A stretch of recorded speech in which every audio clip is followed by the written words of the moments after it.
Pero alam mo, Tito Oye, parang piling ko malapit na sila magkabati.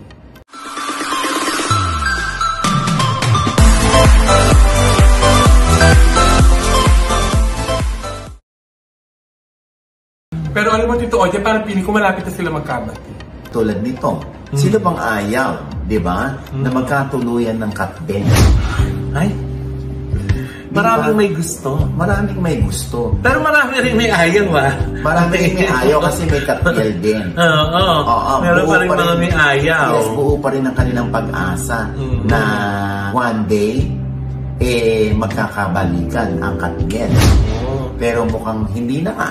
Ay! Dahil parang tinapos na nga ni Catherine. Ay! At mula nang sila mag-split, talagang si Catherine ay nagawa na ang kanyang gustong gawin. Nagpa-sexy, nahinangaan ng lahat. Yes. Na sinasabi pa naku, kung nandyan pa si Daniel, hindi magagawa yan ni Catherine, ganyan. At ngayon nga, yung kanyang ka-love team sa Hello Love Again, na si Alden, ayun na nga, iniisip ng mga tao na baka nga sila na. Uy! Ano baka nga sila na? Sabi mo sila na Kinonfirm mo. Ha? Oo. Wala ko sabi, wala ko kinoconfirm. Ay, naku, eto nasusulat. Ay, sabi. 5, 4, Teka lang, nawala. Hindi ko na-save. Ayan sabi mo, nasusulat. Confirmed! Si Catherine at si Alden is in a relationship na. Ayon sa aking solid source. Hindi lang to basta chismis, ha? Malapit na malapit to sa dalawa. Kaya sure ako na totoo tong information na sinasabi ko sa inyo. Ayan OG Diaz official, official talaga. Utang na loob. Blue check, Ako yung mga fake news peddler kayo, ha?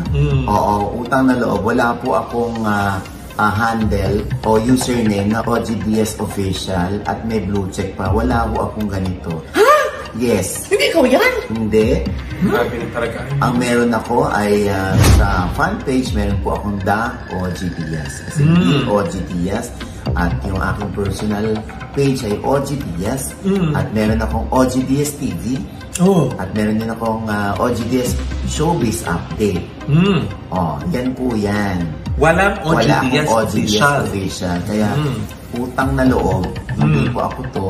At fake news po ito. Wala akong kino-confirm. Wala po akong sinasabi dito na confirm siya. Ang alam ko lang, nanliligaw si Alden kay Catherine. Nanliligaw. Pero yung sinagot na, yan ang dapat nating pakatutukan. Minsan kasi alam mo, pagdating sa career, iniisip pa rin ng isang artista kung aamin ba ako na kami na. Kasi baka pag umamin ako, yung mga lalaki kong fans na nagpapantasya sa akin, maging jowa ako someday, baka mawala sila. Kaya hindi muna ako aamin. Ganon. Mystery. Ba't si Josa kahit hindi umaamin? Depende sa itsura yan. Itsura yan. Pinabagayan. Yung ganyang intriga. O yung ganyang career path. Kaya utang na loob, fake news po yan. Ang importante para hindi po kayo mabudol, pumunta po kayo sa Sockmed accounts ko. Yes. Para hindi ako minsan nahuhusgahan ako yung iba kasi talagang binabasa lang, hindi nagre-research. At saka pakinggan nyo dito sa Showbiz Update. Sigurado dito yung unang maririnig bago man lang i-post ni Nanay, di ba? Ano ba naman? Pero syempre, ayan na nga, Doy, mukhang rin, close na close si Alden at si Catherine. Yes. Parang mas kilala nila yung isa't isa. At saka dahil parang iba rin yung mga body language nila, Kasi may mga pictures na pinapakita na together sila, di ba? Iba yung chemistry ng mga kahit pictorials nila sa mga magazines, di ba? Iba yung chemistry. Naku, mama, kung ganyan ang body language, alam na this. Ano yung ibig mo sabihin? Sila na, Tito OG. Basta mga ganyan galawan, Diyos ko.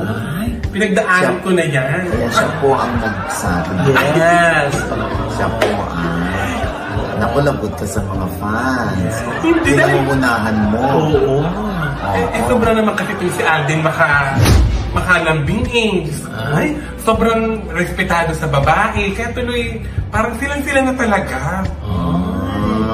Pero ang daming kilig na medyo ko nila, Naya. Kasi din sa mga sagot nila. Ay, ito yung hindi tayo na-invite. Ay, parang may laman. Bakit nga ba? Baka hindi naman kami invite. Siyempre, inaano pa rin natin dito, binabalita pa rin. Yes! Oo. Tapos, pero may isang tanong doon, Nay, na napakaganda ng sagot ni Catherine. Ano? Natanong kasi sa kanila about second chances. Ano naman sabi na sa second chances? Eto na yung sagot ni Catherine. Some people can give a second chance. Some can give multiple chances. Some won't, and that's okay. And we have to respect that kasi iba-iba naman tayong tao. So, depende talaga siya sa sitwasyon. For me, lagi kong iniisip na forgiveness or second chances isn't an obligation. It's a choice and it's a gift. So, kapag binigay yun sa'yo ng tao, it's a privilege. And just like any gift, you have to take care of it. You have to earn that gift. May pinaparingan kaya siya, Tito Oji? Ba't ako tinatanong mo? Ikaw nakaisip. Pwede kayo masalit. May pinaparingan kaya siya, Mama Loy? Feeling ko, ano lang yun, base lang sa kanya rin mga experiences siguro sa pagbibigay ng second chances. Anyway, kung ano man ang maging resulta ng kanilang pag-iibigan or pagkakaibigan, at hintayin natin. Ang importante, yun nga, hindi tayo na-invite. Ha? May second chance pa naman, Tito Oji. Sabi lang, Kakaloka, hindi niyo invite yung pinaka-chismosang kapatid sa balat ng lupa. Ay, nako. Gandahan mo naman, Loy, no? Ay, oo nga pala ito. Sakit sa pinaka-chismos. Yung nakasulat Naalala ko lang. Pero ikaw ang OG Cheese Master. Oo nga. Anyway, ayan na nga. Yung Quizmosa, ha? Yes. Tuloy-tuloy po tayo dyan, Lunes hanggang Sabado. 2:30 po pagkatapos ng Eat Bulaga. Yes. Ayan, ha? Pero ba't nga ba hindi ka na-imbita? Ha? Doon sa Hello Love Again. Wala lang, may nagsabi lang sa akin. Na? Ay! Ano yun? Basta, kaya mo na basta dito tayo nakasuporta. Yes. Hindi ka naman daw galit, Tito Oji. Hindi! Ito ba kung nagalit, no? Kung galit si Nanay, hindi na natin pinagkwentuhan dito. Yes, di band sa akin yan. Correct. Hindi naman. Tumutulong pa rin naman tayo para sa ikauunlad ng movie industry. Yes. Lalo na yan, Diyos ko, tinan mo naman itong mga nakaraan. Medyo may hina raw yung mga pelikulang Pilipino pinalabas. Nakasalo lang naman. Parang nakakasaya yata sila doon sa Hello Love Again. Inaabangan na? Bigla patuloy na dama yung pelikula ni Marian Rivera, yung Balota.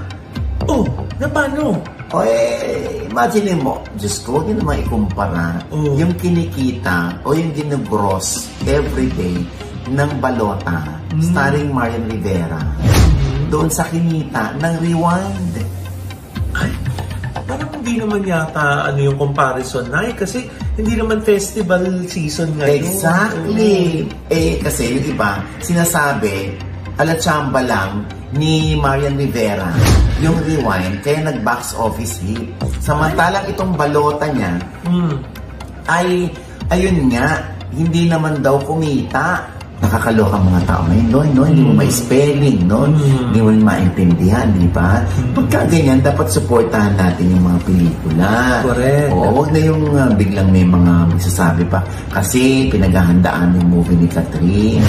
Kaya itong mga nakaraang pelikula, hindi raw naglabasan ng mga tao. Please, maglabasan kayo. Manood kayo. Para naman alam mo yun, ganahan yung mga producers na mag-produce pa ng marami. Tama.